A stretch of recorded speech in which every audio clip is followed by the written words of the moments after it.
Hello, everyone. Welcome to another great episode of Royal Black and Elite. And on Saturdays, we do Culture Saturday. And I wanted to talk a little bit about the recent conviction of Pras. Now, Pras was a famous member of the group, the Fugees. And if you know anything about the Fugees, they jammed back in the day. Ready or Not, Killing Me Softly. So they were the best group ever. But a lot of things came to each of them. And this particular case against Praz, I was shocked to see that he was sentenced to 14 years for financial crime, and he didn't hurt anybody or anything like that. The difference between him and his other co-defendants is, though, that he went to trial and they did not. So let's talk a little bit about his case, his co-defendants, and where he's going to be expected to spend his time. And I really, really hate this happened for him.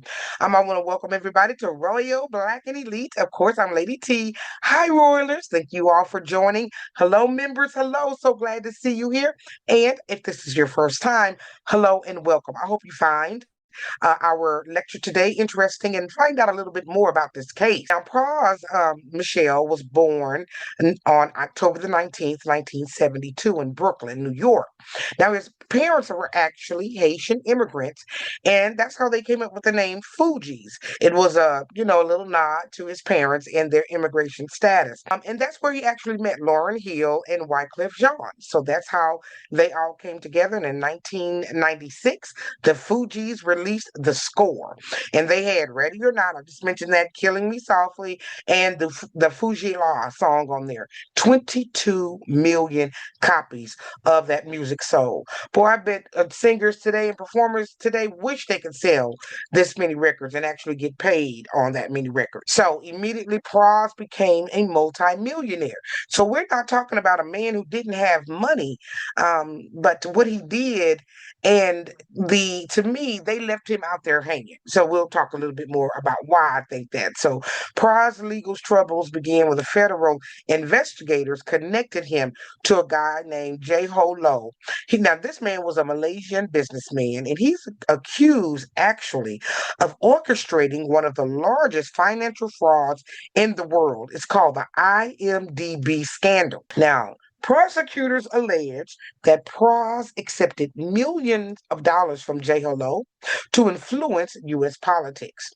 So they said he was bringing in foreign money into Barack Obama's 2012 campaign, that he was pressuring the Trump campaign and administration to drop the investigation into J. Lo, and he was acting as an unregistered foreign agent. Now, this always kind of sound familiar because if I can recall, Hunter Biden was accused of the same thing, but yet he didn't get 14 years in prison. Hmm.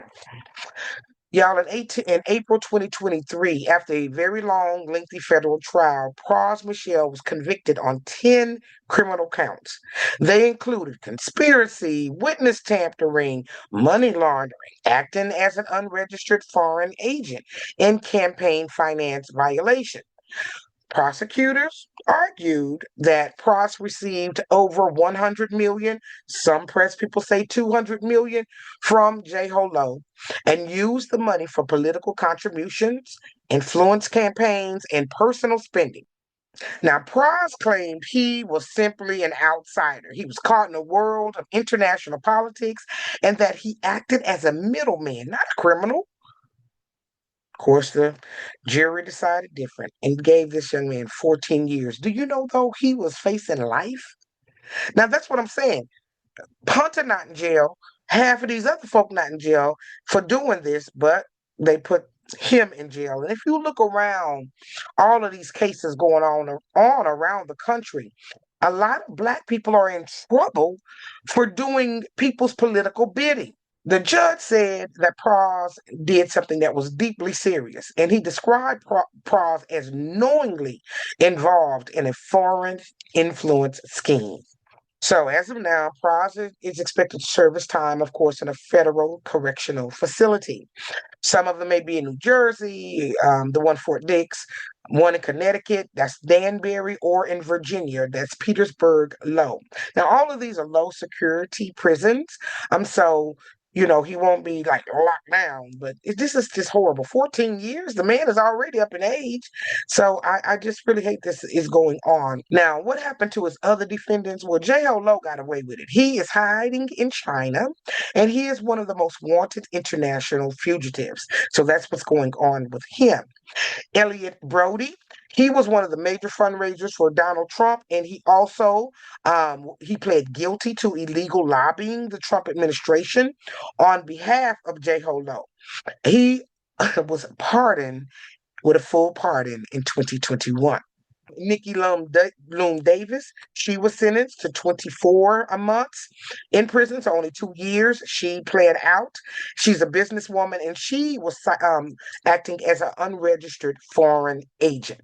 So that's what she got put in jail for. So these people, they pled out. Pras decided to go to court. I don't know. Did he think his celebrity was going to get him off? I don't really know what his thinking was. I don't know what his lawyer said, but whatever his lawyer said, it was bad because he's getting 14 years. Now I'm sure they'll do some appeals, try to fight. His best bet is to lobby Donald Trump for a pardon because Barack Obama had an opportunity to pardon this man. He knew this was going to be coming down the pike, but he didn't. Maybe Barack didn't pardon him because it would have maybe shined the light on him. Because how can Pras go to prison for campaign violations, but Barack not be in trouble for it?